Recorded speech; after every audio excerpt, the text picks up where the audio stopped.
안녕하십니까, 법선 나선입니다. 요즘 제가 방학기를 보내고 있는데요. 문득 아침에 제가 살아온 인생을 반출해봤어요. 큰애를 이제 결혼시키고 나면서 그래서 우리가 살면서 항상 의식적으로 뭔가 살지는 않잖아요. 그리고 또 제가 다른 사람에 비해서는 좀 더 인생 경험을 풍부하게 산 것 같아요. 여러 가지 경험을 많이 해봤고 그거를 토대로 지금 부동산 하고 있는 입장에서 재테크에 대해서 한번 이야기를 해보고 싶어요. 재테크 담론이라고 할까요? 그래서 주변에 이제 우리 나이쯤 되면은 직장에서 퇴직하고 지금 집에서 놀고 있는 친구도 있고 뭐를 할지 모르겠다 뭐 이렇게 이야기하는 친구도 있고 또는 이제 저 부동산에 오셔가지고 노후 자금을 어떻게 쓰면 좋겠는가, 노후를 어떻게 대비해야 될 것인가 이렇게 문의하시는 분도 있고.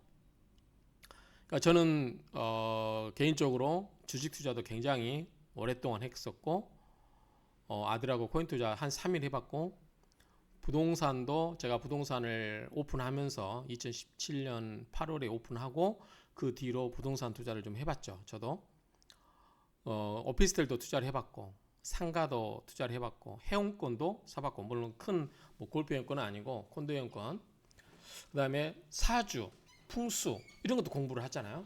그다음에 연금, 보험 뭐 이런 것도 하고 그다음에 운동도 열심히 하고 있고 그래서 전반적으로 인생을 살면서 해볼 건 거의 다 해보지 않았을까.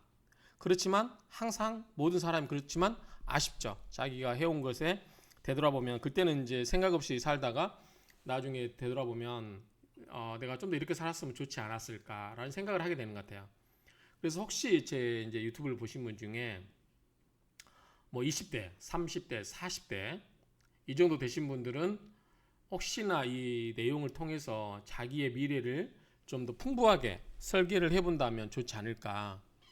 어떻게 보면 또 제 자식들이 또는 제 조카들이 이거를 보고 인생을 좀 더 체계적으로 다양하게 살면서 좀 풍족하게 사는 방법을 생각해 볼 수 있는 기회가 됐으면 좋지 않을까라고 싶어서 이 유튜브로 제가 하고 싶은 이야기를 영상으로 남겨놓고 있습니다. 자, 그래서 이거는 기본적으로 재테크 담론인데, 자, 제가 사주도 보다 보니까 사람들이 이제 돈 이야기를 많이 해요. 특히 옛날에는 관이 중요했잖아요, 관이. 왜냐하면 옛날에는 벼슬만 있었으면 다 먹고 사는 게 해결됐지만, 지금은 관은 직장이잖아요. 근데 직장은 먹고 사는 돈만 필요한 거지, 자기가 큰 돈을 버는 돈은 큰 돈을 버는 데는 아니에요. 직장에서 큰 돈을 버는 사람은 극히 예외죠. 그래서 대부분 사람들이 이제 재물에 관심을 갖는데 어떻게 하면 돈을 많이 벌 건가 가장 큰 화두가 이거예요 요즘은. 그래서 이 관련된 이야기를 좀 해보고 싶습니다. 그런데 이걸 하기 전에 부탁을 하고 싶어요. 물론 이제 제 아들도 주식 투자 코인 투자를 하고 직장에 다니면서 하고 있고 또 뭐 프로젝트도 하고 있고 그런 것 같긴 한데 저는 기본적으로 본업에 충실하라고 하고 싶어요. 본업에 그러니까 본업은 큰 돈을 벌어주지는 않지만 자기가 평생 살고 먹을 수 있는 또는 자기 자식을 키우거나 처자식을 먹여 살릴 수 있는 그러한 기본적인 돈은 주죠. 그렇기 때문에 본업에 충실하고 싶어요. 본업에 충실하라고 하고 싶어요. 본업에 충실하지 않으면 이게 잘못하면 뭐죠? 한탕주의로 갈 수가 있어요. 한탕주의. 그러면은 한탕주의가 좋게 흘러가면 뭐 큰 돈을 만질 수 있겠지만 그렇지 않고 잘못하면은 폐해가 망신하겠죠. 그래서 이 본업에 충실하지 않으면 한탕주로 가기 때문에 본업을 하면서 자기가 할 수 있는 만큼 약간의 아쉬움을 갖고 해야지 너무 어떤 한 곳에 올인해서 좀 허황된 생각에 빠지면 안 되겠다라는 생각을 합니다. 젊은 친구들이 직장에 있으면서 직장을 다니다가 그만두고 내가 주식 투자로 돈을 벌어봐야지라고 해서 있는 돈 없는 돈 빌려서 주식 투자해가지고 쫄딱 망하는 경우 많이 봤습니다. 그렇기 때문에 일단 본업에 충실하고 본업에서 이 생기는 돈을 가지고 여유 자금을 가지고 투자를 하라라고 싶어요. 그러니까 청년기 때는 돈이 당연히 많이 없겠죠. 그래서 이제 가장 시작하는 게 청년 때는 아마 저축을 할 거예요. 저축. 뭐 국가에서도 일정 부분을 지원하고 그러죠. 그러니까 돈이 좀 모으면 저축과 아울러서 이제 우리 주식 투자 격언 중에 계란은 한 바구리 담지 마라. 이렇게 해서 이제 저축과 주식, 코인을 이렇게 분산 투자를 하고 있는 것 같아요. 제 아들도 이렇게 저축과 주식을 나눠서 하고 있는 것 같아요. 부동산은 일반 청년들이 접근하기에는 굉장히 큰 거죠. 그래서 이거는 당분간은 배제를 하겠죠. 물론 부모님의 도움을 받아서 부동산을 취득할 수 있겠지만 기본적으로 저축과 주식, 자기 힘으로 재테크를 한다고 하면 본업에 충실하면서 할 수 있는 거는 저축과 주식 투자가 아닐까 이렇게 생각을 해요. 그런데 대부분 여러분도 이 영상을 보시면 알겠지만 주식 투자 가지고 성공할 수 있는 개인이 성공할 수 있는 거는 성공할 수 있는 확률은 몇 프로 안 돼요. 한 3% 될까요? 그래서 너무 여기에 올인하지 말고 저는 근데 좀 약간의 적은 금액으로 주식 투자를 하라고 하는 이유가 뭐냐면 이렇게 하게 되면 뭘 알 수 있냐면 경제를 알 수 있어요. 아무래도 이제 주식 투자를 하다 보면 경제에 관심을 갖고 어떤 회사라든가 산업의 동향, 추이 이런 걸 알 수 있기 때문에 자기의 척을 세울 수 있어요. 그러니까 주식에서 약간의 손해가 나도 그거를 자기가 수업료로 지급한다 생각하면 돼요. 내가 경제에 대한 이해, 그 다음에 이 재테크에 대한 방법론 이런 거를 학습할 수 있는 거죠. 실전으로 할 수 있는 거예요. 그래서 이런 것을 해봐라 라고 저는 이제 아들에게 공유했는데 기본적으로 뭐다? 본업에 충실하라. 본업에 충실하고 이 본인은 이 한탕주 이런 것을 경계를 해라 이렇게 말을 하죠. 옛날에는 보면은 우리 남자분들은 본업에 너무 충실했죠. 그러니까 이 투자는 누가 했어요? 주로 우리 사모님들이 했죠. 그래서 사모님들이 투자를 잘해서 이제 나중에 말년에는 남편보다 훨씬 더 재력가가 되어 있는 경우가 많죠. 집안의 경제로 봤을 때 훨씬 더 기여하신 분들이 많아요. 자, 상담을 해보면 우리 효석동에도 그런 분이 많이 있어요. 반포에 사신 분인데 이 구구역에 투자로 오신 분인데 남자분은 사반사면서 맨날 돈을 까먹었어요. 그런데 부인은 투자를 하고 미용실을 해서 돈을 어마어마하게 버신 분이죠. 그래서 그렇게 보신 분도 있기 때문에 항상 자기가 잘하는 것에 기본적으로 뿌리를 내리고 그러니까 본업이라는 것은 뿌리예요. 발을 딱 딛고 거기에서 뭔가를 투자를 시작을 해라 이렇게 말씀을 드리겠습니다. 자, 그 다음에 우리 사주를 공부하신 분들이 있기 때문에 사주를 이야기하면 가끔가다 사주가 공부를 하고 있는 입장에서 보면은 맞아요. 맞습니다. 가끔가다 뭐 통계다 미신이다 그러는데 그렇게 생각하시는 분은 그렇게 사시고 맞다고 생각하시는 분은 참고하면 돼요. 돈 5만 원 10만 원 주고 자기가 어떤 인생으로 흘러갈 건지 이걸 참고한다는 것처럼 좋은 게 어디 있어요. 거기에 맹신할 필요는 없어요. 저도 맹신하라는 건 아니에요. 참고하라는 거예요. 참고. 자, 자기 스타일을 알아라. 잘 알아라 했는데 자, 어떤 사주를 보면은 예컨대 인성이 가득 차인 사람이 있어요. 인성은 뭐죠? 우리가 말하면 다르게 표현하면 고집이에요. 공부도 되고 공부도 잘하고 자기 고집이 있어요. 이런 사람 남의 말 들어요 안 들어요? 안 듣죠. 그러니까 인성은 뭐냐면 재성하고는 극이에요. 제극인이잖아요. 그렇기 때문에 자기 고집이 강한 사람은 투자하기가 쉽지 않아요. 고집이 있다라는 것은 어떤 유연한 사고방식에서 좀 부족할 수 있는 거죠. 내가 자기 아집이 너무 강해요. 그러면 남의 말 듣지도 않고 자기가 어떤 생각에 가서 몰두해버리면은 그것으로만 모든 것을 방향을 쏠려버리기 때문에 유연하게 대처하기 쉽지 않다. 예컨대 주식에서 손절매 못할 거 아니에요. 그렇죠? 그렇기 때문에 인성이 강하신 분들은 그냥 공부해서 월급쟁이로 살면 돼요. 관인상생. 관이 뭐냐면 요즘 말하면 직장이기 때문에 관인상생할 수 있는 구조로 가면 되는 거죠. 그러면 이거는 그냥 먹고는 살아요. 그걸로 만족을 해야 돼요. 그런데 인성이 강한 사람이 재성을 탐하면 어떻게 된다? 별로 좋은 거 아니에요. 예컨대 우리 이제 교장 선생님으로 은퇴하신 분이 말년에 그냥 연금 받고 뭐 상가 하나 조그만 거 사가지고 월세 받고 그러면 될 걸.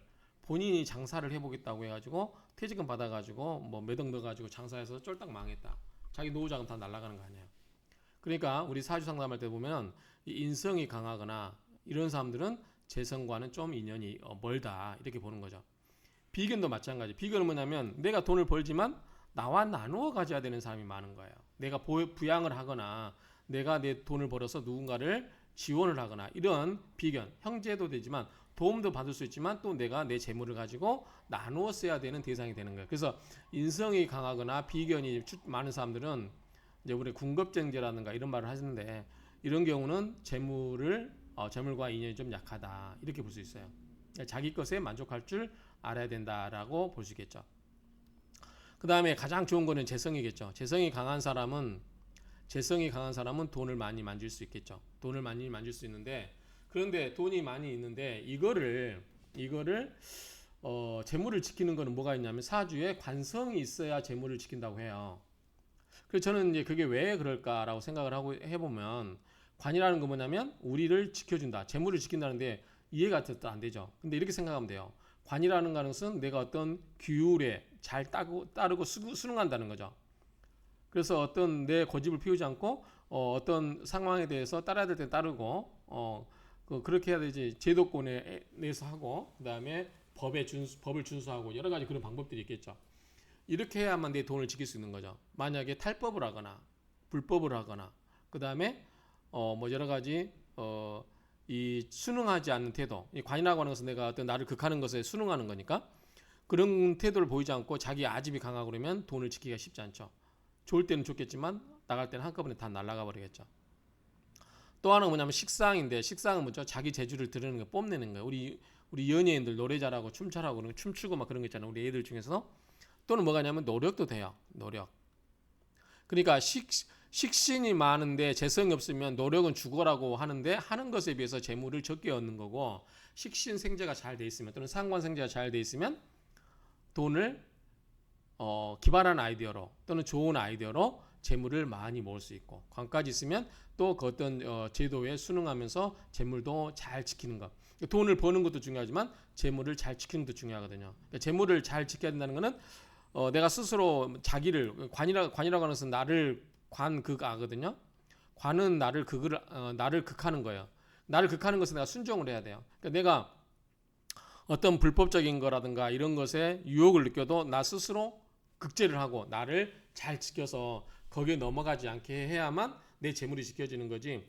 내가 내 그 유혹에 못 이겨가지고 엉뚱한데 마음을 쏟아서 내 재물을 투자했다, 또는 팔랑귀가 돼가지고 어떤 현혹, 어떤 흔히 말하는 사기들이 다 그러잖아요. 뭐 100% 줄게, 200% 줄게, 막 그렇게. 그러니까 자기가 노력한 것에 비해서 정당한 노력을 넘어서는 뭔가 이익에 현혹되면, 또 자기가 잘 알지 못한 상황에서 그러면 뭐다?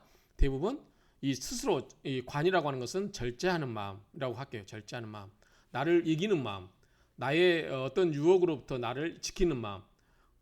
그러니까 올바른 길이 아닌데도 뭔가를 재물을 볼 수 있을 것 같은 그 유혹에 자기를 굴복시키는 거죠. 그래서 이 관이 잘 발달돼야, 바른 마음을 갖고 있어야 이 돈도 지켜진다, 이렇게 보시면 될 것 같아요. 그래서 요즘 사주, 옛날에는 이제 아까 사주에도 있지만 관이 있어야 먹고 사는 게 다 해결되는데, 요즘은 재성이 있으면 관이 필요 없지 않아요. 관은 월급쟁이니까. 그리고 식신, 요즘은 식신, 재주가 뛰어나서 연예인들이 돈 많이 벌잖아요. 식신생재, 요즘 사주는 식신생재가 제일 좋은 사주라고 할 수 있어요. 그러니까 자기 스타일이 뭔지 알아야 돼요. 결국은 뭐냐면 꼭 사주를 알지 않더라도 내가 마인드가, 재물에 대한 마인드가 있는지, 직장에 대한 마인드가 있는지, 나는 그냥 직장에서 주는 월급 갖고 살래 라고 하면 그렇게 사셔야 돼요. 괜히 직장 잘 다니고 있다고 돈 번다고 나왔다가 사업 망해버리면 식솔들이 길거리에 내앉게 되죠. 그렇죠? 빨간 딱지 붙이고 막 그러면 또 복잡해지잖아요. 그렇기 때문에 자기 스타일 알아라. 내가 돈을 만질 수 있는 스타일인지, 아니면 내가 그냥 직장에 충실하게 다녀야 되는 스타일인지, 아니면 나는 선생님처럼 그냥 공부는 하고 돈 욕심 안 내고 그냥 먹고만 사는 건지. 요즘은 이제 자기 일만 전문하면 먹고 사는 데 있으니까요. 그 다음에 돈을 형제들하고 나눠 써야 되는다. 내가 뭔가 돈을 누군가에게 항상 베풀어야 된다. 그러면 기분 좋게 베풀 수가 있잖아요. 안 뺏기려고 하면 엉뚱한 데 쓸 수 있으니까, 그런 것처럼 이렇게 자기 스타일을 알아라. 내가 재물과 관련된 나의 스타일이 뭔지 이거를 먼저 알아라. 첫 번째, 본업에 충실해라. 재테크는 그 다음이다. 두 번째, 나의 스타일이 뭔지. 내가 사주를 보면 나의 이 재물과 관련된 스타일이 어떤 건지, 재물을 추구해도 되는지, 아니면 재물을 좀 거리를 두고 내 하는 일에 충실하고 그냥 내가 하고자 하는 공부라든가 직장 이런 것에 충실하면 되는 건지, 이런 거를 잘 알아라. 근데 이게 고정되어 있지는 않아요. 그러니까 우리가 사주는 뭐죠? 고정되어 있어요. 8글자가. 그런데 10년마다 바꾸는 운에서는, 대운에서는 이게 10년마다 운이 바뀌어요. 그러니까 어떤 평생 그 마음에 안 드는 거예요. 그러니까 이제 사주를 보다 보면 직장에 다니던 분이 막 40, 50대 되면은 갑자기 직장을 때려치고 사업하고 싶은 마음이 막 들어요. 이런 분들이 와요. 사주 보러 오신 분들이. 그러면 이런 기운이 동하기 때문에 오는 거예요. 나 직장 잘 다니고 있었는데 직장에서 잘 나가고 있었는데 갑자기 직장을 때려치고 뭔가를 하고 싶은데 맞을까요? 뭐 이렇게 물어보신 분들이 많아요. 특히 이제 사업운을 해도 되는지. 그 뭐냐면 대운에서 보면은 사주에서는 이제 재물이 고만고만했는데 대운에서 재물이 강하게 들어오는 경우가 있거든요. 그런 경우에 그런 기운이 동하기 때문에 사주를 보고 싶은 거예요. 그래서 그런 마음이 들면은 한번 그 자기를 좀 잘 들여다보라는 거죠. 근데 불안하죠. 자기는 직장 잘 다니고 있다. 사주에 그런 기운이 동한다 해서 내가 갑자기 사주를 봐가지고 나가도 되는지. 근데 그래서 이제 물어보러 오는 거죠. 그래도 되는지. 그래서 이 대운처럼 시기별 투자 대상이 다 달라요. 그래서 그걸 예를 들면은 자 우리 청년기 때는 저축하고 주식하고 하겠죠. 저는 5대5 정도 해도 저는 아들한테 5대5 정도로 하라고 그랬어요. 주식에 올인하면 안 돼요. 주식은 100% 성공을 못해요. 확정돼 있지가 않아요. 저축은 확정돼 있지만 이자가 낮잖아요. 이거는 불확정해요. 그렇지만 뻥튀기는 될 수 있죠. 그렇기 때문에 저축과 주식을 골고루 해라. 다만 항상 뭐다? 저축. 고정 월급을 받으면 일정 부분은 항상 저금을 해라. 저도 지금 일정 부분씩 나가거든요. 그게 몇 년 모이면 몇 천만 원이 돼요. 5천, 6천 됩니다. 그러니까 그거는 큰 돈은 아니라고 할 수 있어요. 왜냐하면 주식에서 한 번에 몇 천만씩 벌 수도 있는 경우가 있었기 때문에. 그런데 이 저축을 안 해놓으면 주식으로 한 방에 날아갈 수가 있어요. 그럴 때는 거지가 되기 때문에 이 저축과 주식을 아울러서 계란은 한 바구니 담지 말라. 돈이 모이면 이제 돈이 좀 모이면 그 다음에 뭘 하냐면 부동산 코인 이야기. 코인은 제가 유튜브 영상 2개 찍어놨습니다. 그래서 보시면 될 것 같고 아들하고 실제 해봤어요. 그래서 실제로 수익률 꽤 많이 냈습니다. 그리고 저는 다 팔아라 그랬는데 그 뒤로 코인 값이 떨어졌죠. 절반 이후로. 저는 저축은 별로 안 했던 것 같아요. 주식을 많이 했던 것 같아요. 주식 90% 이상을. 그래서 저는 주식으로 대학교 2학년 때 1986년부터 금감원 들어가니까 2002년까지 이때 직장 다니면서 주식 투자를 했어요. 저는 다 좋았어요. 다 좋았고 금감원 들어가서도 아까 얘기했잖아요. 저는 관운 지금 무관사주예요. 사주가 대운에서는 들어오겠지만 무관사주예요. 그러니까 저는 재성이 발달된 시상 편적객이라고 하는 건데 사주 공부하시면 아시겠죠? 시상 편적객이기 때문에 제가 말년에 돈이 많은 사주다 이렇게 보통 풀이하죠.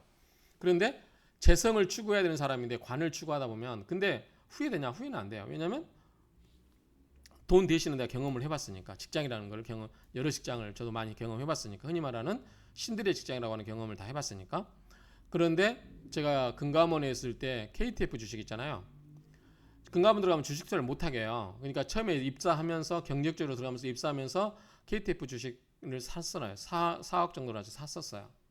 근데 이게 나중에 16억 얼마까지 갔어요. 투자 수익으로 계산했을 때 16만 얼마까지 갔으니까 4만 원짜리가 4만 몇천 원짜리가. 그런데 이때 팔고 내가 만약에 금감원이 직장 안 했다면 이거 팔고 계속 투자를 했으면 대박을 쳤겠죠 더. 그래서 저는 직장 이게 이제 나중에 그때 16만 얼마까지 갔었는데 50만 원까지 간다는 그때 막 썰이 있었기 때문에 SKT가 200만 원 간다는 얘기 있었기 때문에 이때 팔지를 않았어요. 그래서 이때 16만 원을 놓쳤죠. 그러고 나서 퇴직할 때쯤 되면서 이제 학교로 가면서 퇴직할 때쯤 되면서 요게 다시 4만 원대로 내려왔어요. 지금은 KT하고 합병해서 3만 얼마로 알고 있는데 그러니까 이게 내 운을 놓친 거죠. 그래서 금감원에서 월급 받은 것도 좋지만 물론 경험을 해봤기 때문에 좋지만 내가 16억을 벌 수 있는 길을 놓쳐버린 거죠.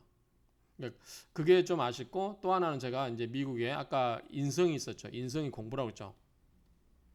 제가 미국에 로스쿨을 간다고 하면서 있는 주식 없는 주식 다 팔고 삼성 그때 28,500인가 팔았거든요. 삼성화재도 마찬가지 이 가격대에 있어요. 그때 한번 여러분들 보시면 될 것 같아요. 1991년 정도에 보면 이 가격대에 있을 거예요. 28,500원. 근데 이게 나중에 300만 원 넘게 갔잖아 다들. 그러니까 이거 정말 그때 안 팔고 공부 안 하고 그냥 계속 있었으면 속된 말로 그냥 있는지 모르고 나 묻어놨으면 강남에 건물 하나 살 수 있는 돈이었거든요. 어마어마한 돈이었죠. 그러니까 이런 기회. 그러니까 내가 아까 이제 와서 생각해 보니까 자기 스타일을 알아야 돼요. 나 직장에 인연이 없는데 자꾸 직장을 인연해서 월급 받으려고 막 목을 매는 것도 돼. 내가 제주로 돈을 많이 벌 수 있는 사람 돈을 벌면 되잖아요. 굳이 직장 안 되는데. 대표적인 게 또 뭐가 있냐면 제가 모 사이버 대학의 교수로 있었는데 한 6년 이상 있었죠. 그러다가 그만두고 부동산을 해서 2017년 8월에 제가 부동산 오픈했거든요. 그러면서 제가 부동산으로 수익으로 그러니까 수수료를 버는 게 아니에요. 수수료도 교수 월급보다 많이 벌긴 했지만 부동산 투자로 더 대박을 친 것 같아요. 개수로 보면은 2017년 8월 이전에는 저도 주택 하나, 상가 하나, 딸랑 2개 있는데 지금은 10개가 돼 있죠. 제 가족까지 그러니까 제가 가족들에게 준 부동산을 합치면 10개가 됐어요. 그러니까 8개가 늘어난 거죠. 2017년부터 부동산 값이 많이 올랐잖아요. 그러니까 속된 말로 말하면 교수 100년치 월급을 벌어버린 거예요. 이 투자로. 그러니까 제가 그래서 요즘 와서 느낀 게 뭐냐면 스타일이 중요하다는 거죠. 내가 내 운명의 팔자가 그냥 월급쟁이만 하고 끝내는 팔자인지 내가 돈을 많이 벌 수 있는 팔자인데 맞지도 않는 직장에 스트레스 받으면서 다녀야 되는지 이런 걸 잘 파악하라는 거예요. 그렇다고 해서 젊었을 때 빨리 때려치면 안 되죠. 저도 50대까지는 대충 50대 다 될 때까지는 직장 생활을 했기 때문에 왜냐하면 처자식 먹여 살려야 하니까요. 그러니까 재테크도 하면서 그러니까 저는 재테크로 나머지를 했지 월급은 버는 쪽쪽 다 쓸 수밖에 없잖아요. 제가 애가 넷이나 되고 그러다 보니까 부모님 모시고 살았지 애 넷 키웠지 하니까 물론 집사람도 사회생활을 해서 돈을 벌고 했지만 실은 먹고 사는 데 다 해결되는 거고 제가 나머지는 뭐냐면 재테크로 제 노후 자금을 마련했다 생각해서 한 거죠. 성공적이라고 할 수는 없지만 어쨌든 그래도 약간의 노후 자금은 마련돼 있다라고 할 수 있을 정도로 이 재테크로 해야 되는 거예요. 그래서 제가 이 영상을 찍는 거 뭐냐면 지금 3, 40대 특히 이제 20대 이런 사람들이 어떻게 너무 급하게 마음 먹지 않고 평생 내가 20, 30년간을 어떻게 내가 재테크를 해 나가야 되는지 이런 거를 경험을 알려드리기 위해서 하는 거예요. 저는 다 해본 사람 입장에서 주식, 코인, 부동산, 뭐 상가, 오피스텔, 빌라, 아파트 다 해봤기 때문에 그렇기 때문에 이런 거를 말씀드리는 겁니다. 그래서 자, 첫 번째 본업에 충실하라. 자기 스타일 알아라. 내가 재물과 관련된 나의 스타일은 뭔지. 세 번째, 그 다음에 대운처럼 그 시기별 투자. 그래서 내가 사주를 알거나 보면은 어떻게 투자를 해야 된다는 것을 알 수도 있죠. 또 하나는 뭐냐면 이 사주를 보지 않더라도 처음에는 저축이죠. 청년 때는 주식도 절반씩, 그 다음에 돈이 모이는 30대 이상 되면은 뭐냐면 30, 40대 되면 부동산에 투자를 관심을 갖기 시작하죠. 자, 관심. 자, 제일 좋은 거는 뭐 우리 이제 뭐 청약 주택 있죠. 이런 거. 이거를 맹신하는 사람이 있어요. 저는 이거 맹신하지 말라고 해요. 제 애들한테는. 왜냐하면 저도 대학교 다닐 때 주택은행이었죠. 옛날에는 600만 원짜리 30평을 신청할 수 있는 게 아마 600만 원이니까 이거 부었거든요. 근데 저는 이거 써본 적이 없어요. 2번을 부었다가. 왜냐하면 대학교 4학년 때쯤 제가 대학교 2학년 때쯤에서 주택을 샀거든요. 빌라를 샀는데 이제 그때는 대학교 2학년 때일 거야. 그러니까 제 아버지가 이제 시골에서 농사짓던 분이라서 이 집을 사버리면은 이 여동생 그때 여동생이 중학생이었으니까요. 너랑 어떻게 학교 다니려고 그러냐라고 해서 걱정하지 마세요. 그래서 제가 돈을 벌게요. 알바를 해서 그래서 대학교 1학년 때 입주가 했고 2학년 때부터 주식 투자를 했어요. 제가 돈을 벌기 위해서. 그래서 이제 빌라를 샀어요. 사당 3동에 있는 빌라입니다. 지금도 있더라고요. 한번 가보긴 했는데 그 당시에 신규로 분양한 게 2,650만 원이었어요. 그래서 제가 이제 협상력은 그때도 있었던 것 같아요. 딜을 해서 2,500에 바로 샀어요. 조그마한 거죠. 전용 SPN가 된 조그마한 거.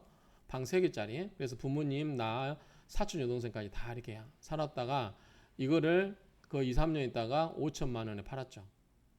2배 올랐죠. 지금은 이렇게 못 오르죠. 보통 빌라가. 그래서 빌라를 굉장히 무시하는 분들이 있어요. 돈은 안 되는데 처음부터 아파트만 생각하는 사람 있어요. 그러지 마시고 빌라도 싼 건 사세요. 빌라를 싼 건 사놨다 나중에 재개발되면 아파트도 받을 수 있잖아요. 그러니까 빌라를 비싼 게 새로 수축된 걸 너무 비싸게 해주고 산 건 문제가지 빌라도 저렴하게 나온 거는 사셔도 된다. 저렴하냐 안 저렴한 것은 여러분들이 그 어떤 특정 지역을 한 달 동안 주말마다 가서 탑사를 해보고 시세 파악해보고 공부해보시면 바로 나옵니다. 그렇지 않으면 그냥 내가 사는 집 만족하고 평생 행복하게 살겠다라고 하면 그냥 사셔도 돼요. 웬만하면. 그래서 이 빌라도 저는 투자를 해봤어요. 투자는 아니죠. 살려고 했던 거니까. 제 가족들이 서울에서 이제 정착을 해야 되니까 빌라에서 이렇게 살았습니다. 사당 3동에 알려드릴까요? 성락 힐타운입니다. 성락 힐타운 A동 101호. 그래서 이거를 샀다가 제가 이제 나중에 결혼하고 첫째 딸내미 나면서 집이 너무 좋은 거예요. 부모님 두 분에다가 집사람과 나, 그 다음에 여동생 한 명, 그 다음에 사촌 동생 한 명, 그 다음에 딸내미 한 몇 명이에요? 7명, 7명. 7명이 13평에 살았어요. 전용 13평도 안 됐을지 몰라요. 정확히 모르겠는데. 그러다가 이제 뭐 아버님 주신 돈하고 그 다음에 제가 주식 투자하고 번 돈 갖고 이제 큰딸 낳았을 때쯤 이제 대학원 들어갈 때쯤에서 제가 방배동으로 50평대로 이제 집을 사가지고 간 거죠. 단독주택 2층 집을. 그러니까 그렇게 동광단지라고 하는 그 밑에 있어요. 저기 옛날 가야병원 맞은편에. 지금은 롯데캐슬 로제 자리에 있는 미릉타운 그 고급 단독주택 지역에서 제 집만 제일 작은, 남들은 다 150평 되는데 제 집만 작았어요. 그러니까 어떤 필지를 분할해 놓은 거였어요. 조그만하게. 그리고 이제 주거용은 빌라 아파트. 근데 요즘 보통 이제 빌라 아니면 아파트죠. 근데 여기에 투자를 먼저 하셔야 되겠죠. 첫 번째가 주거죠. 자기가 사는 공간. 그래서 자기가 사는 집 하나만 있을 때는 걱정하지 말라고요. 집값 떨어지는 것에 대해서 너무 연연해 하시는 분 있어요. 아니 집값 떨어지면 어때요? 그냥 같이 떨어지는데. 근데 저는 오른다고 생각해요. 제가 우리 부동산 선생님한테 많이 하는 소리가 뭐예요? 맛동산 이야기합니다. 제가 대학교 서울로 지원하러 왔을 때 1985년에 고속버스에서 제가 참 고속버스 타봤거든요. 서울 올라오면서 맛동산. 제가 맛동산 좋아합니다. 지금은 좀 약간 느끼한데 그 당시는 좋아했던 것 같아요. 한 봉지에 500원이었어. 500원. 근데 지금 맛동산 얼마예요? 2,500원인가요? 그래요. 지금 정확히 모르겠는데 최근에 사 먹어보니까 5배가 올랐어요. 2,500원이라면. 근데 가자값도 오르고 쌀값도 오르고 다 오르는데 이 부동산 값이라고 꺼지겠어요? 물론 이제 앞으로 인구가 줄어든 지역은 꺼지겠지만 인구가 늘어난 지역은 그렇지 않다. 그래서 부동산 값에 너무 일희일비 하지 마라. 내가 부동산에서 10년, 20년 쭉 사시면 되잖아요. 내가 사는 공간이니까. 자기가 만족하면서 살 집을 살아라.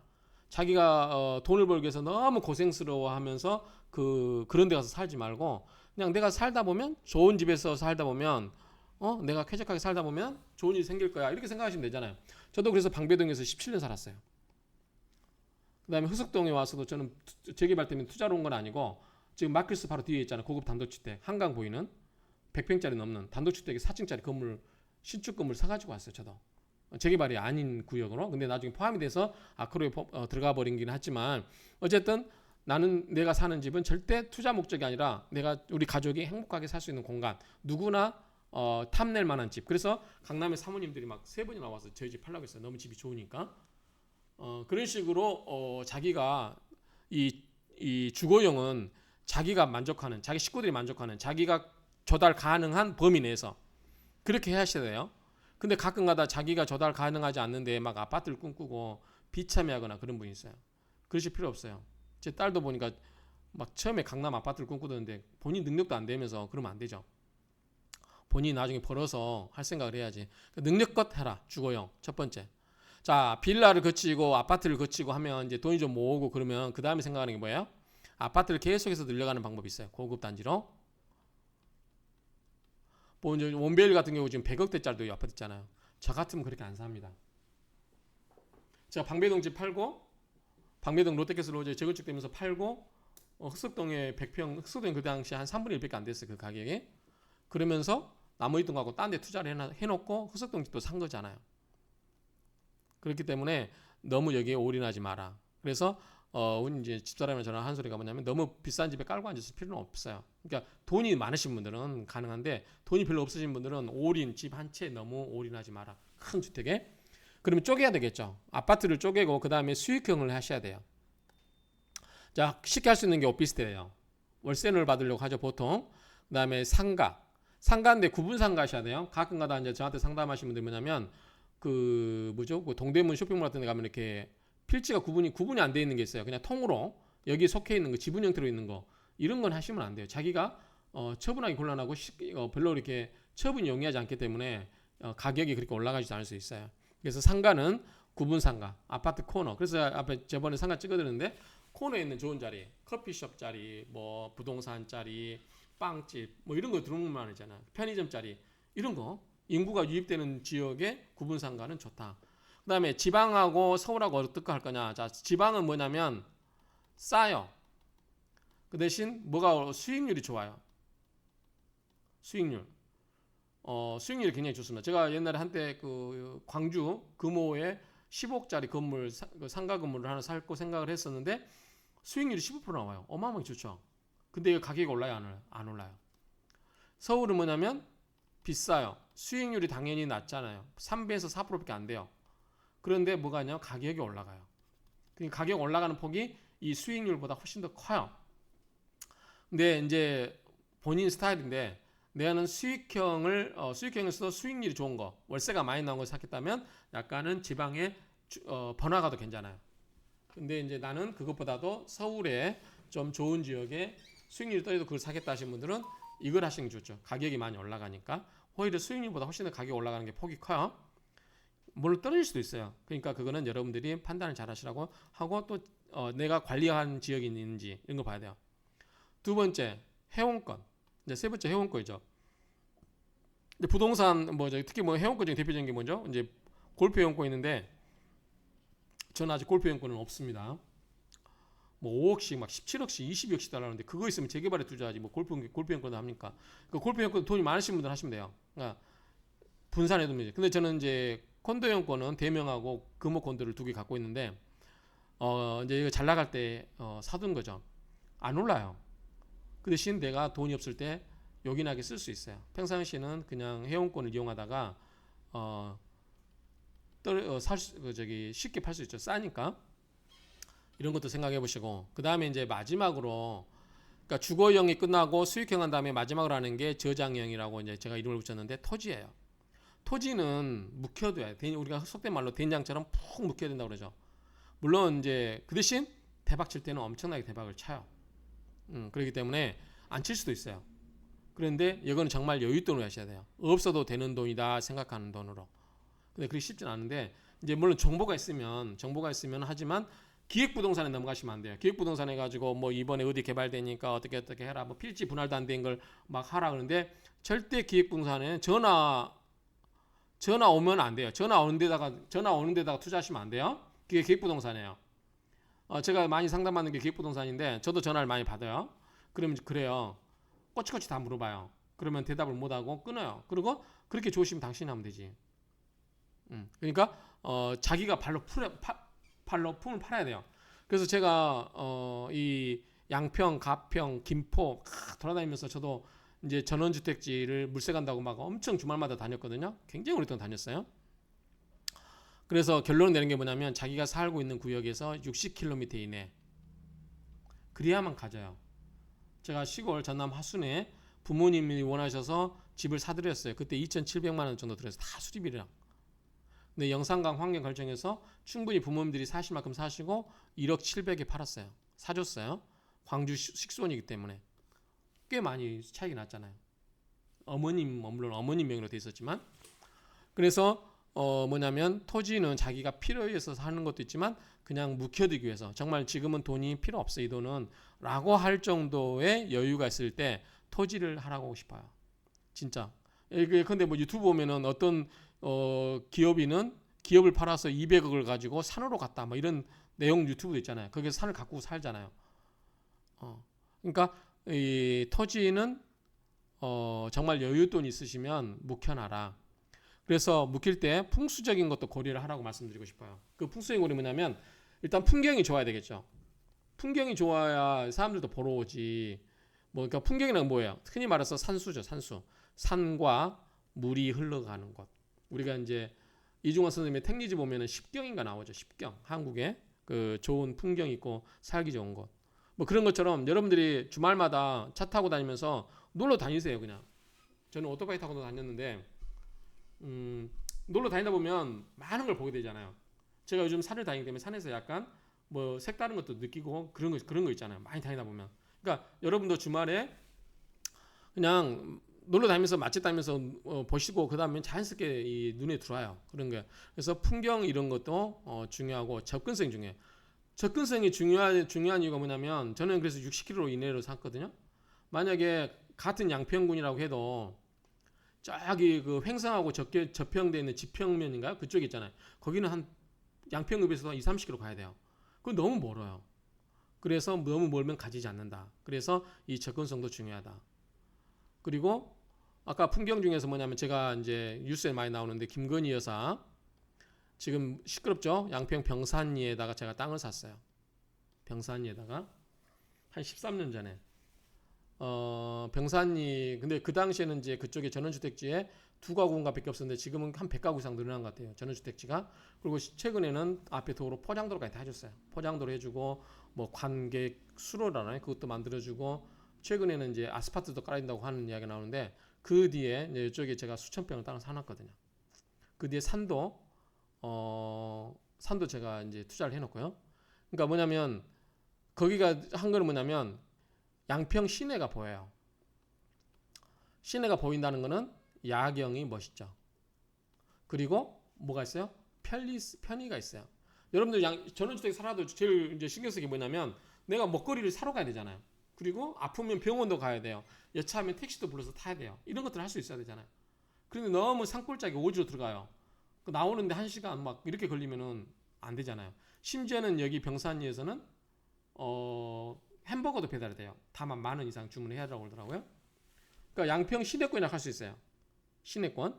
그러니까 이런 내가 먹고 살 만한 거를 투자를 하더라도 내가 이 풍경도 중요하고 또 뭐냐면 남한강도 보이잖아요. 양평읍 앞에 흘러가고 있는 강도 보여요. 한강 양평 시내 야경도 보이지. 그 다음에 접근성이 좋죠. 그 다음에 인구가 유입되고 있죠. 양평은 인구가 유입되는 지방자치단체에 속합니다. 그래서 제가 드론도 찍어놨 했는데 양평구청에서 전화가 왔어요. 한 번은 드론을 좀 써도 되겠냐 써주라고 했어요. 그러니까 이런 풍수적인 고려, 그러니까 풍경, 접근성, 인구 유입, 앞으로 사람이 살만한 동네가 사람이 살아야 되는데 사람이 떠나가는 동네에다 투자하면 안 되겠죠. 그렇죠? 그러니까 이런 거 인구가 이제 없어지는 시대에는 항상 이 토지를 투자할 때는 이런 거를 고려를 하시라. 그래서 그냥 기획부동산 절대 기획부동산에 넘어가시면 안 됩니다. 기획부동산 넘어가더라도 좋은 데는 괜찮아요. 뭐 태촌, 뭐 경기도 광주, 뭐 이런 거는 좀 비싸게 사더라도 모르고 샀다 하더라도 나중에는 개발될 수 있기 때문에 괜찮은데 뭐 저기 평창 올림픽 한다고 해서 그때 제가 상담 많이 받은 게 평창 쪽에 있어요. 우리 그 옛날 교직원 분이었는데 3,000평을 샀는데 어딘지 모르는데요. 땅이 분할되지도 않았어요. 산 꼭대기 같다고. 이런 거 하시면 안 됩니다. 그 다음에 이제 흔히 이제 분류를 하게 되면 저축이 있죠. 돈, 현금이라고 할 수 있는 저축이 있죠. 그 다음에 부동산이 있죠. 그 다음에 이 절반적인 성격이 뭐가 있냐면 이제 연금이 있어요. 연금. 보험. 근데 연금 중 국민연금이 있고 뭐 사학연금 있고 뭐 공무원연금 있잖아요. 근데 이거는 우리가 어떻게 할 수 있는 게 아니죠. 그냥 이거는 맡겨놔야죠. 근데 최근에 이제 연금 개혁에 대해서 이야기 나오는데 개혁해야 되겠죠. 물론 우리가 받을 돈은 적어지겠지만 실질적으로 고갈되면 안 되니까. 그래서 저는 기대하진 않아요. 연금은. 저는 이제 개인적으로 말하면 공무원도 했고 공무원 교직원도 했고 그래서 직장도 다녔기 때문에 공무원과 사학연금을 공무원과 사학연금을 합쳐가지고 사학연금으로 통일했어요. 두 개가 묶이지니까. 그래가지고 사학연금을 저는 받는데 그 다음에 직장연금도 국민연금이죠. 국민연금도 받습니다. 뭐 그렇게 크게 많지는 않은 것 같은데 잘 모르겠어요. 어쨌든 이 두 개를 받고 그 다음에 보험도 있는데 저는 보험은 기본적으로 이게 좀 빈익빈 부익부라고 생각하는데 드실 분은 드시고 안 드실 분은 안 드셔도 돼요. 그러니까 보험은 뭐냐면 큰 돈이 이제 어떤 불의의 사고 생길 때 큰 돈이 필요하신 분들은 보험을 드세요. 근데 보험으로 저축을 하겠다. 뭐 이게 뭐 연금을 받겠다. 이러신 분들은 별로 말리고 싶어요. 왜냐하면 보험에는 우리가 사차 이거거든요. 4차, 2차, 그 다음에 B, 2B차인가요? B차. 사업비가 들어가 있어요. 뭐냐면 보험회사가 손해나지 않도록 보험회사의 직원들 수당 있죠. 이런 것이 다 계산에 들어가 있어요. 그러니까 7년 동안 들여야 원금을 준다든지 막 그렇잖아요. 그 전에 해약하면 원금을 못 받죠. 그게 뭐냐면 다 이런 비용들이 계산해 주기 때문에 그래요. 그러니까 보험은 좋은 재테크 수단은 아니에요. 다만 뭐다? 위험에 대한 리스크에 대한 거 좋은 거다. 리스크. 어떤 사고라든가 질병이라든가 이런 보험은 들지 보험으로 연금을 들겠다 이런 건 하시면 안 돼요. 근데 저는 이제 그 예외가 하나 있는데 몰랐거든요. 제가 이제 법무부 98년도에 법무부에 있을 때 이 보험 오셔가지고 제가 이제 그 약관을 다 읽어보게 하고 했던 보험인데 교보생명이에요. 교보생명인데 저 25만 원, 집사람 25만 원 종신토록 나와요. 이런 게 어디 갔어요? 지금은 없어요, 이런 거. 종신 내가 죽을 때까지 나오는 거야. 25만 원씩. 이런 거는 이게 보험이 좋은 거죠. 그 당시에는 몰랐는데 그 당시에는 옛날에 다 좋았으니까. 이거는 금리만 해도 6%대예요. 보장해주는 금리가. 지금은 안 되죠. 그래서 제가 이거를 약관대출 받으려면 9%대를 내야 돼요. 이자를. 그러니까 이런 보험은 옛날에 보험은 좋았는데 최근 보험은 이제 최근에 이제 삼성전자의 상장과 관련해 가지고 그 이익이 누구에 기속돼야 되냐? 자, 주주에게 기속돼야 되냐? 아니면 계약자에게 기속돼야 되냐 할 때 왜 계약자에게 들어갔냐면 이것 때문에 그래요. 비차 때문에. 결국은 계약자들이 다 돈 내줘서 네 회사가 키운 거 아니냐. 그래서 상장하게 되면 주식에 대한 혜택도 계약자에게도 줘야 된다. 이런 이야기예요. 논리가. 그런데 그렇기 때문에 보험은 기본적으로 이 리스크를 회피하기 위한 것은 들지만 보험으로 뭔가 내가 노후를 대비하겠다. 돈이 많으신 분들은 해도 돼요. 몇십억, 30억씩 하신 분들은 해도 되겠지만 그렇지 않으신 분들은 다른 방법으로 해라. 차라리 상가를 투자하라. 이렇게 말씀드리고 싶어요. 그 다음에 상가. 그래서 지금 이제 우리 보통 일반인 직장인들은 그러니까 제 친구들 주변에서 보면은 퇴직하고 나면은 딱 남는 게 주택 하나 남잖아요. 주택 하나. 좀 하나 가져놓으면 상가 하나. 뭐 이 정도예요. 그러니까 이게 이제 충분한 노후 대비가 안 되는 거죠. 주택도 뭐냐면 자식 줘야 되고 어떻게 뭐 나중에 해야 되니까. 그래서 뭐냐면 이제 주택연금이라는 게 생기잖아요. 주택연금으로 자기 노후 대비를 해라라고 하기 때문에 하세요. 자식들 너무 생기지 말고 자기 노후를 위해서 쓰시고요. 그래서 저는 뭐냐면 나이 들어서 저축은 괜찮아요. 돈이 많이 있는 건 좋습니다. 주식은 별로 권하지 않아요. 능력 있으시면 하시는데 주식은 감이 떨어지면 손을 끊어야 돼요. 저도 과감히 그래서 2006년도에 끊었습니다. 그 이후로는 제가 한 그 20년 투자를 하다가 그때는 재미를 많이 봤었죠. 막 어쩔 때는 차 한 대도 뽑을 수 있을 만큼 수익도 한 번 다 다쳐가지고 차도 뽑고 그랬었는데 어쨌든 안 맞으면 끊으세요.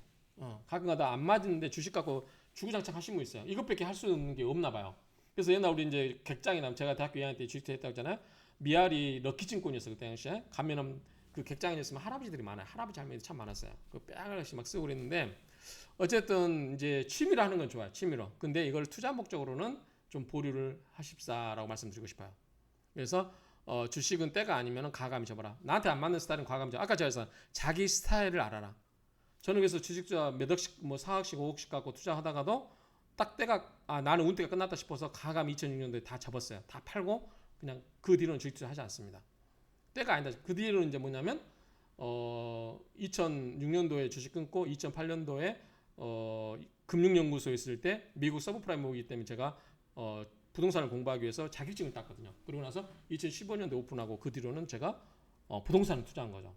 아는 게 그거. 그다음에 양평 땅 작업할 때도 제가 부동산 하기 때문에 그 땅 시공사랑 시공업자랑 같이 좀 많이 했고요. 그러니까 그런 경험들이 다 지금 돼 있는 거죠. 그러니까 저축은 좋은데 주식은 하지 마시라 노인들. 다만 재미로 소일거리로 하시라. 그래서 뭐 그날 돈 벌면 막걸리 한잔 하시고 뭐 그 정도. 부동산은 아파트 하나 갖고 계시면 될 거고 뭐 없으시면 연금 뭐죠? 연금주택이나요? 주택연금 주택연금 쓰시면 되고 그 다음에 이제 제가 원해야 되는 건 상가예요. 상가나 오피스텔 이런 걸 좀 투자해 두시면 좋을 것 같아요. 여력 있을 때 특히 40대 50대 아파트 하나 마련하면 아파트를 계속 늘려가는 것도 도움이 되지만 나중에 아파트가 어느 정도 정착기에 접어들면 이 수익형에도 관심을 가져라. 그래서 상가 같은 거를 좀 많이 사놓더라. 그러면 예컨대 아까 얘기했잖아요. 연금, 국민연금, 사학연금 돈 들어오죠? 그 다음에 저축 보험 같은 거 있잖아요. 여기서 들어오는 연금이라든가 또는 뭐죠? 그 보험에서 들어오는 뭐 여러 가지 그런 거 있죠. 보험형 상품들 또는 은행. 그러니까 저도 국민은행에 대해 들어 있어요. 근데 이거는 정세는 아니에요. 20년인가밖에 안 줘요. 25만 원씩 주는 거. 그다음에 보험은 아까 말한 것처럼 종신을 주는 거예요. 그러니까 금액이 돈이 많으시면 많이 넣으시고 안 되는 분은 그냥 조금씩 넣으면 되는 거죠. 그러니까 돈이 많으신 분은 많이 넣어놓고 저처럼 이제 안 되는 사람은 돈 받아서 조금씩 넣는 거죠. 그게 이제 몇십 년 넣다 보면 이게 이제 적립된 금액 나중에 제가 돈 쓸 때쯤 되면 이게 나오는 거죠. 그래서 이런 거 있고 그 다음에 상가 월세가 있잖아요. 저는 지금 월세 비중이 이제 크죠. 왜냐하면 상가를 제가 4개를 가지고 있으니까 이게 크죠. 거기에 제가 뭐가 있냐면 최근에 이제 유튜브를 하잖아요. 이 유튜브 하시면 수익 얼마나 하는지 아시나요? 저는 이제 강의가 위주다 보니까 그래도 꾸준히 봐주시는 분들 계세요. 그래서 저는 수입이 고정적이에요. 막 늘 막 변동폭이 없어요. 어떤 유튜브 보면은 굉장히 인기 있는 유튜브 할 때 팍 수입이 올라갔다가 또 없으면 팍 떨어졌다 그랬다는데 저는 강의 유튜브다 보니까 꾸준해요. 그래서 얼마냐면 대충 지금 현재 20만 원 내외를 받아요. 제 목표는 100만 원 정도, 월 100만 원 정도 가는 걸 목표. 제가 앞으로 계속 강의를 하고 동영상 유튜브가 할 거니까 또 뭐가 있냐면 강의를 할 거예요. 사주나 이런 동양학 강의를 이제 안 하고 있지만 나중에 할 거고 그 다음에 출판도 할 수 있겠죠. 제가 책을 지금 한 70권 목표로 하고 있으니까 여기서 좀 나옵니다. 그리고 이제 사주를 봐주겠죠. 사주라든가 풍수도 나중에 하면 그런 것을 해서 이제 취미로 하면서 재미로 하면서 이런 거 수익 구조를 다변화시키는 거죠. 그래서 노년의 수익을 다변화해라. 그걸 준비하라는 거예요. 젊었을 때. 대부분 뭐냐면 사람들이 연금 하나에 목매면은 연금 많이 나와요. 뭐 150 얼마밖에 안 나오잖아요. 그러니까 연금 하나에 목매면은 부족하죠. 두 번째, 그러니까 연금 하나 받고 아파트 하나 갖고 있는 분이 대부분이에요. 이렇게 했을 때. 근데 여기에 뭐냐면 이제 주택연금을 가입하신 분들이 많이 있죠. 주택연금. 세 번째에 뭐가 있냐면 상가를 좀 갖고 있어라. 상가를 예컨대 상가나 오피스텔을 갖고 있어서 여기서 예컨대 500에서 600 정도가 나온다. 그러면 연금, 이거 주택연금 안 하더라도 이 연금하고 이거하고 그다음 네 번째 뭐가 있어요? 아까 얘기한 것처럼 보험이라든가 평상시 들어오는 저축, 은행에 이런 데서 또 한번 한 50씩 나오고 이러면 되잖아요. 그러면 여기서 연금이 대충 한 뭐 정확히 모르겠는데 한 120 나올까요? 120, 600 가정하면 720, 이게 770이잖아요. 여기다가 이제 뭐가 있냐면 아까 얘기한 것처럼 제가 이제 나이 들어서도 할 수 있는 게 뭐예요? 부동산 중개가 있잖아요. 중개하면서 수입 생기고 그 다음에 강의, 사주, 그 다음에 유튜브 이렇게 해가지고 대충 한 월 1000 정도로 맞춰오는 게 제 목표예요. 지금은 받는 게 하나도 없죠. 아직 연금 개시 시기도 아니고 그 다음에 아까 말했던 보험 그것도 아직 개시가 안 됐어요. 그러니까 지금은 월세만 받고 있는데 월세는 이제 원하면 빚이 잔뜩 있기 때문에 그 빚 갚으니라고 정신이 없죠. 그래서 소리 지르는 건 없어요. 지금 거의 없다고 보시면 돼요. 지금 제가 중개보수하고 강의, 사주인데 지금 없죠. 그래서 지금은 제가 수입이 거의 이제 중개 받는 월세, 중개 수수료하고 이 상가 수수료, 그러니까 이자 내고 남는 돈이 좀 있거든요. 그거랑 뭐 이 정도지 괜찮아. 이 정도니까 크게 많지는 않죠. 근데 이제 나이가 65세 이후에 가면 이제 이런 것들이 수입이 들어오기 현실화되기 때문에 좀 더 노년에 풍족하게 살지 않을까라고 생각하는 거죠. 그리고 여차하면 제가 가지고 있는 다른 부동산을 처분하면 되는 거죠. 하나 처분하면 빚 닦았고 그걸로 노년에 쓰면 돼요. 그래서 노년에 제가 얼마나 쓸 건가 공부를 해봤어요. 여기 나오네. 공부 유튜브 있는데 여러분들 노년에 제가 책장을 해봤어요. 노년에 제가 돈을 얼마를 쓸 건가. 뭐 어떤 분들은 뭐 한 달에 뭐 300만 원 정도 책정을 하신 분이 있고 200만 원 정도 책정하신 분이 있는데 평균 잡아서 250만 원이면은 1년이면 3천이에요. 30년 산다면 9억이죠. 이 정도 있어야 되나 봐요. 맞죠? 1년에 3천이니까 60세부터 90세까지 산다고 하면 9억 정도는 있어야 되는 거죠. 250씩 잡는다고 해도. 그러니까 이거는 이제 아파트를 팔거나 하면 되니까 대부분 충족할 수 있는데 이게 안 되신 분들이 이제 문제인 거죠. 그래서 이거를 이제 해야 되는데 노년에 제가 필요할 게 뭘까? 제가 이제 지금 산에 다니고 놀러 다니잖아요. 여행 경비로 국내 여행 경비로 한 1억. 해외 여행을 앞으로 제가 100배는 목표로 세우고 있거든요. 그래서 뭐 3억에서 5억? 그러니까 이게 더 들어가야 되겠죠. 일반 생활비에다가 그러면은 4억으로 잡으면 한 5억이라고 할게요. 5억에다가 9억 합치면 14억인 거죠. 내 노후 자금이 14억 정도 있어야 돼야 제가 원하는 삶을 살 수 있겠다라고 하는 거죠. 월 250씩 생활비 쓰고 뭐 용돈 쓰고 친구들 만나면 밥 먹고 그리고 내가 이제 여가 활동하고 취미 활동하고 내 운동을 위해서 열심히 뭐 운동하고 산 다니고 이런 거 여행 다니고 하는 걸로 하고 그럼 제가 14 넉넉 잡고 15억을 갖고 있어야 노후가 대비된다는 거죠. 근데 요즘 우리 이렇게 노후 대비 잘 되신 분 있나요? 없죠. 그래서 충분히 만들어라. 그래서 제가 이제 지금 노후 대비로 15억 정도가 필요하다라고 했을 때 그러면 제가 수입으로 아까 얘기한 것처럼 월 한 800 정도만 들어오면 현재 상태로 이제 현실화 됐을 때 빚을 다 갚고 지금은 빚 때문에 이렇게 안 되지만 800 정도 되면 1년이면 1억이죠. 그럼 30년이면은 30억이에요.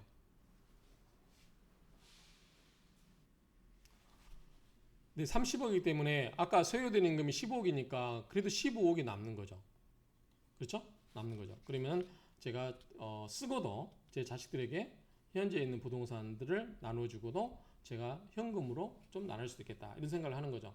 물론 이제 사람은 일은 모르기 때문에 제가 돈을 훨씬 더 많이 쓸 수도 있고 또는 뭐 아파서 돈이 많이 들어갈 수도 있고 사람 일 모르는 거예요. 그렇지만 제 팔자가 최근에 본 그 어떤 유명하신 분이 제가 지금 58세인데 61세부터 8년간 대운이 들어온대요. 굉장히 돈을 많이 벌 수 있는 뭔지 모르겠어요. 그러니까 이런 걸 통해서 이제 돈을 많이 마련해 놓으면 재미나게 살면서 인생을 재밌게 살다가 가면은 좋지 않을까 이런 생각을 해봤어요. 그래서 이제 제가 부동산 하면서 최근에 사주도 하고 사주 상담도 하고 부동산 하다 보니까 재테크에 대해서 굉장히 고민들을 이야기하시는 분들이 참 많아요. 그래서 이제 이런 이야기를 하다가 그동안 이제 이런 거의 경험을 저는 다 해봤잖아요. 그렇죠? 빌라, 아파트, 오피스텔, 상가, 회원권, 토지, 저축, 연금, 보험, 상가, 운동, 공부, 유튜브 다 해봤잖아요. 저는 지금. 그다음에 이제 노후에 뭐냐면 공부도 중요해요. 왜냐하면 이제 몸도 건강하지만 몸도 이 신체적인 건강도 있지만 노후는 정신적으로도 건강해야 될 거 아니에요. 사람이 할 일 없으면 재미가 없잖아요. 그래서 공부를 하는데 공부는 자기가 잘하는 거 하시면 돼요. 평생 해온 거. 근데 저는 이제 이 잘하는 걸 위해서 잘하는 걸 노후의 공부를 위해서 그 전에 제가 법을 공부했는데 이걸 바꿨어요. 동양술수로. 40대 중반부터 준비를 한 거죠. 사이버 대학 가서 동양학 공부를 하고 박사과정도 들어가고 그래서 50대부터 이제 해서 본격적으로 공부하는 거 한 3, 4년 됐잖아요. 그래서 나머지 인생 동안 죽을 때까지 쫙 이 공부를 하는 거죠. 그러면 할 거리가 있잖아요. 할 거리가 있고 운동을 하고 아직은 이제 현실화되지 않는 돈들이지만 이제 65세가 넘으면 어느 정도 현실화될 수 있는 돈 그동안 이제 돈을 벌어서 빚도 갚고 하면은 이제 그 다음부터는 좀 여유 있게 내가 하고 싶은 거 하면서 놀러 다니면서 전국을 그렇게 살 수 있지 않을까 싶어요. 그러니까 여러분도 지금 이 영상을 보신 분들은 이 영상을 보면서 아까 누구더라? 저한테 맞출 필요가 그러니까 제 말이 현혹될 필요 없어요. 아까 뭐다? 기본은 뭐다? 본업에 충실하면서 자기의 스타일을 알아라. 돈이 없으신 분도 있어요. 근데 안타깝지만 그런 분들은 마음 비우고 사시면 돼요. 마음 비우는 게 좋습니다. 돈이 없는 사람이 재물을 탐하면 어떻게 돼요? 우리가 사주 볼 때 뭐라고 그러죠? 건강을 상한다 그래요. 재성을 탐하면 건강을 상한다. 또는 뭐죠? 아까 얘기처럼 이 직장만 다녀야 되는 사람이에요. 돈을 탐하면 안 돼요. 이 관밖에 없어서 직장 다니면서 월급 받고 살아야 되는 사람이 갑자기 돈을 탐하면 어떻게 돼요? 쇠고랑 차입니다. 쇠고랑. 깜빵 가요. 깜빵. 그러니까 자기 스타일 알아라. 그러니까 자기 스타일을 알고 이게 우리가 이제 이 사주를 공부하는 이유가 뭐죠? 자기의 그거를 알아라는 거죠. 자기의 그걸 알아서 자기의 현실에 맞게 살라는 거는 거죠. 우리가 그 축일 피흉이라고 그러죠. 축일 피흉. 그래서 여기 제가 명사주 명리학 강의에 있는 이 글귀를 가져왔어요. 이걸 보고 마무리를 하겠습니다. 그래서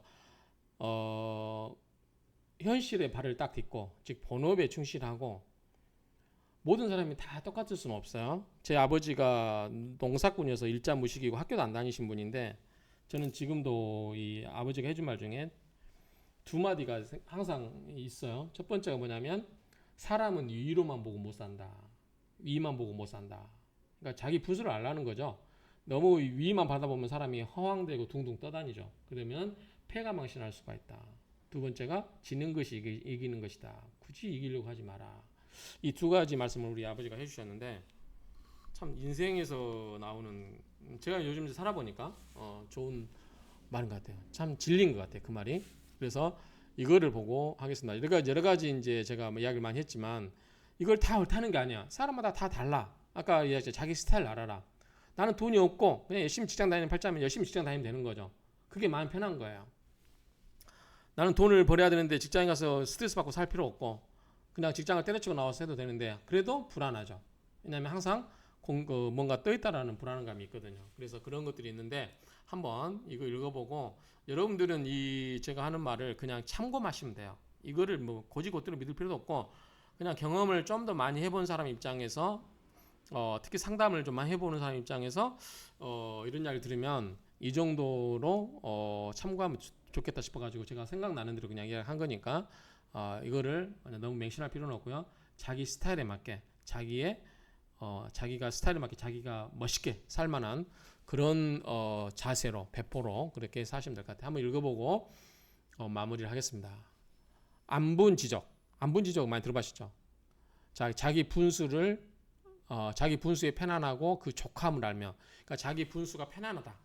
자기 분수를 편안하게 여기고 지적 그것이 족함을 알면 즉 만족함을 알면 축일 피흉할 것이요 기람을 추구하고 기람을 얻고 흉을 피할 것이다.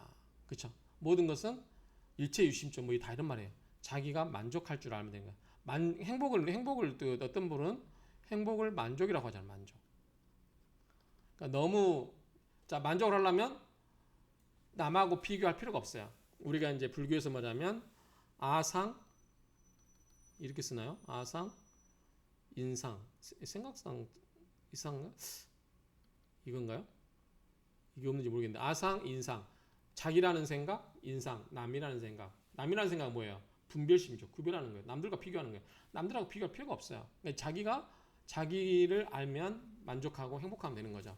그러면 기람을 얻고 흉함을 피할 것이다.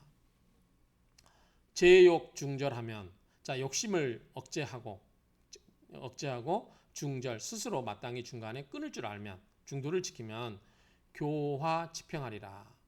그 가르침과 교화가 태평할 것이다. 그 말이죠. 정치가 평탄할 것이다. 연이나 그러나 영명 부지적 명을 거슬리고 부지적 만족함을 모르면 축일 기람을 추구하나 도리어 그 말이죠. 도리어 오히려 흉이 되는 것이다. 재앙이 된다. 과욕 너무 지나치게 욕심을 부리고 부중절하면 스스로 마땅히 절도를 지키지 못하면 교화와 교화나 정치가 반드시 위난 어지럽게 될 것이다. 혼란하게 될 것이다. 그 말이죠. 그래서 우리가 재테크 현대사에서도 재테크도 굉장히 중요하지만 모든 사람이 똑같이 한 방향으로 불나방처럼 달려들 필요는 없다. 자기가 자기의 분수를 알고 즉 자기 분수한다는 것은 나의 타고난 그릇을 알고 내 그릇을 알고 내가 거기에 맞게 만족하고 열심히 세상을 살면 마음이 편안해지고 행복할 것이다. 이렇게 느낄 수 있겠죠. 그러니까 절대 허황된 가끔 보면은 주변에도 있어요. 계속 허황된 꿈만 꾸다가 계속 빚더미 안고 있는 아파트 팔아먹고 또 한 번 하다가 또 오피스텔 팔아먹고 그런데도 계속 그러니까 시대를 너무 앞서갈 수도 있겠지만 너무 허황된 사로잡혀가지고 있는 재산 다 털어먹는 경우도 제가 봤어요. 그렇기 때문에 항상 좀 부족한 듯해도 자기가 땅바닥에 딱 발을 딛고 현실적으로 탁 해라 이렇게 말씀을 드리겠습니다. 그래서 그런 선에서 절제하시고 어떻게 하면은 그 대신 이제 무지하면 안 되겠죠. 알아야 돼요. 그래서 요즘은 부동산도 공부를 많이 하셔요. 젊은 분들이. 최근에 이제 제가 기억에 남는 분이 전주에서 오신 분 의사분이었는데 젊은 분이었어요. 우리 아크로 아파트 입주하신 분인데 재개발 물건자 소개해드려서 사신 분인데 그러니까 공부를 하신 분도 있어요. 그렇게. 그러니까 그분 말이 5일은 열심히 일하고 토요일은 열심히 부동산 공부하고 일요일은 푹 쉰다. 이렇게 이야기하시더라고요. 멋지잖아요. 젊은 분들 30대 초반이 한두 년밖에 안 됐었는데 그러니까 가진 것은 한계가 있고 자기가 가진 것은 한계가 있기 때문에 그를 좀 더 노후를 대비한다고 해서 하는데 젊은 친구들이 너무 그렇게 허황된 생각에 빠지지 말고 항상 착실한 자세로 그렇게 했으면 좋겠다 싶어서 제가 유튜브를 찍었습니다. 물론 두서없이 말도 길었고 장장 1시간짜리 됐는데 그냥 되는 대로 가끔 한 번씩 들으시면 좋을 것 같습니다. 감사합니다.